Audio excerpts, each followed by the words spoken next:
అందరికీ నమస్కారం. ఈరోజు మార్నింగ్ న్యూస్.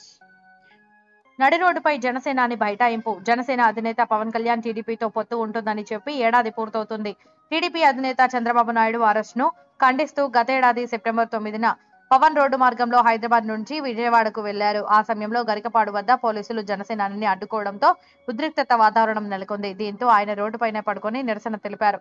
చివరికి సిబిఎన్ను పవన్ జైల్లో కలవడంతో రాష్ట్ర రాజకీయాలు ఒక్కసారిగా మారిపోయాయి. గత ప్రభుత్వ దుర్మార్గ పాలన వల్ల ప్రజలకు కష్టం. సీఎం చంద్రబాబు ఏపీ బుడమేరకు గండ్లు పూడ్చిన ప్రాంతాన్ని సీఎం చంద్రబాబు పరిశీలించారు. మంత్రి నిమ్మల రామానాయుడు అధికారులను అడిగి వివరాలు తెలుసుకున్నారు. అనంతరం మీడియాతో మాట్లాడారు. గత ప్రభుత్వం బుడమేరు గట్లను పట్టించుకోలేదని, దీనికి తోడు కృష్ణానదికి భారీ వరద రావడంతో డ్రైన్లు పొంగాయని చెప్పారు. దీంతో 6 లక్షల మంది జీవితాలు అతలాకుతలమయ్యాయని తెలిపారు. గత దుర్మార్గ పాలన వల్ల ఎంతో మంది కష్టపడుతున్నారన్నారు. నేను మోదీని ద్వేషించను. రాహుల్ ప్రధాని మోదీ అంటే తనకు ద్వేషం లేదని రాహుల్ గాంధీ ఇంట్రెస్టింగ్ కామెంట్స్ చేశారు. 3 రోజుల యుఎస్ ట్రిప్ లో ఉన్న రాహుల్ వాషింగ్టన్ డీసీలోని జార్జీ టౌన్ యూనివర్సిటీలో జరిగిన ఓ ఇంటరాక్షన్ లో పాల్గొన్నారు. ఈ సందర్భంగా నేను నిజానికి మిస్టర్ మోదీని ద్వేషించను. ఆయన నాకు శత్రువు కాదు. నా మాటలు మీకు ఆశ్చర్యం కలిగించవచ్చు, కానీ ఆయన అభిప్రాయాలతో మాత్రం నేను ఏకీభవించును అని పేర్కొన్నారు. 8 ఏళ్లుగా మరుగుదొడ్డిలో జీవనం. అబ్బకు సీఎం హామీ.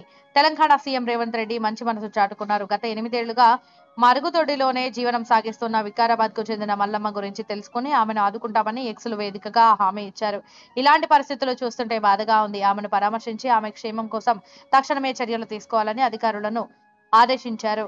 ఇంటి మంజూరుకు అవసరమైన చర్యలు తీసుకోవాలని కలెక్టర్ను ఆదేశించారు అని తెలిపారు.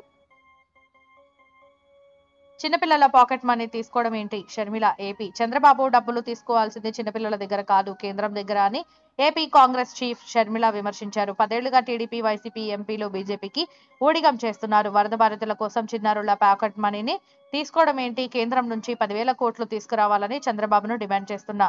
ప్రతి కుటుంబానికి 1,00,000 నష్టపరిహారం ఇవ్వాలి అని వ్యాఖ్యానించారు. యూట్యూబ్ ఛానళ్లపై విడ్డూరంగా సీఎం మాటలు. హరీష్ రావు టీజీ యూట్యూబ్ ఛానళ్లను తక్కువ చేసి సీఎం రేవంత్ రెడ్డి మాట్లాడడం విడ్డూరంగా ఉందని మాజీ మంత్రి హరీష్ రావు అన్నారు. ఈ యూట్యూబ్ ఛానళ్లతోనే గత ప్రభుత్వంపై రేవంత్ విమర్శలు చేసి అధికారంలోకి వచ్చారన్నారు. ఓడ దాటేశాక ఓడ మల్లన్న, ఓడ దాటాక బోడి మల్లన్న అన్నట్లుగా సీఎం వైఖరి ఉందన్నారు. ఇవే ఛానళ్లు రేవంత్ బండారాన్ని బయటపెట్టి త్వరలోనే గద్దె దింపుతాయని జోస్యం చెప్పారు. కొత్త లైన్కు అనుమతి ఇవ్వండి. రైల్వే మంత్రికి బండి వినతి. టీజీ కరీంనగర్ హసనపర్తి కొత్త రైల్వే లైన్కు అనుమతి ఇవ్వాలని రైల్వే మంత్రి అశ్విని వైష్ణవ్ను కేంద్ర మంత్రి బండి సంజయ్ కోరారు. ఈ మేరకు ఢిల్లీలోని ఆయన నివాసంలో వినతి పత్రాన్ని అందజేశారు. అలాగే ఉప్పల్ రైల్వే స్టేషన్ను అప్గ్రేడ్ చేయాలని కోరారు. దీంతో పాటు జమ్మికుంటలో దక్షిణ్ ఎక్స్ప్రెస్ ఆగేలా ఆదేశాలిచ్చారన్నారు. తన విజ్ఞప్తిపై మంత్రి సానుకూలంగా స్పందించినట్లు బండి ట్వీట్ చేశారు. నేడు నందిగాం సురేష్ ను పరామర్శించిన జగన్. ఏపీ మాజీ సీఎం జగన్ నేడు గుంటూరు జిల్లాలో పర్యటించనున్నారు. ఉదయం 10 గంటలకు తాడేపల్లి నివాసం నుంచి బయలుదేరి గుంటూరు సబ్ జైలుకు చేరుకుంటారు. అక్కడ మాజీ ఎంపీ నందిగాం సురేష్ ను పరామర్శిస్తారు. అనంతరం ఎస్వీఎన్ కాలనీలో క్రోసూరు మార్కెట్ యార్డ్ మాజీ చైర్మన్ ఈడ సాంబిరెడ్డి నివాసానికి వెళతారు. ఇటీవల టీడీపీ గూండాల దాడిలో తీవ్రంగా గాయపడిన ఆయనను పరామర్శిస్తారు అని వైసీపీ ఓ ప్రకటనలో తెలిపింది. రుణమాఫీ పూర్తయిందనేది బూటకమే. కేటీఆర్ 100% రుణమాఫీ అయ్యిందని ఫోజులు కొట్టిన సీఎం రేవంత్ రెడ్డికి చిత్తశుద్ధి ఉంటే వెంటనే పెంట్ల వెళ్లి రైతుల గోడు తీర్చాలని కేటీఆర్ డిమాండ్ చేశారు.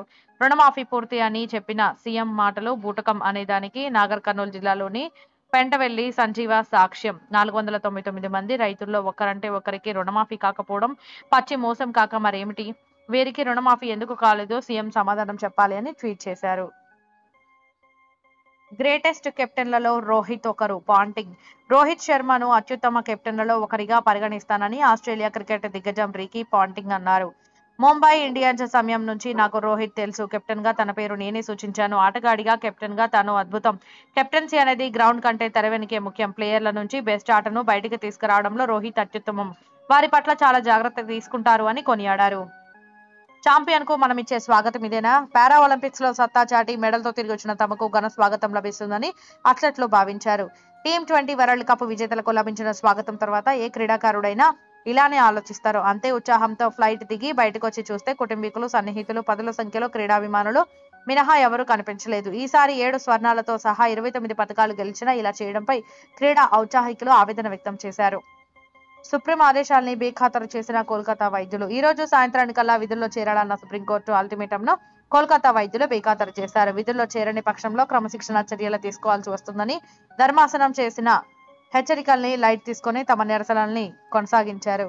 ఆర్జీకర్ ఆసుపత్రిలో వైద్యురాలి హత్యాచారం విషయంలో వైద్య శాఖలో 3 అగ్రస్థాయి అధికారుల రాజీనామాల్ని వారు డిమాండ్ చేస్తున్న సంగతి తెలిసిందే.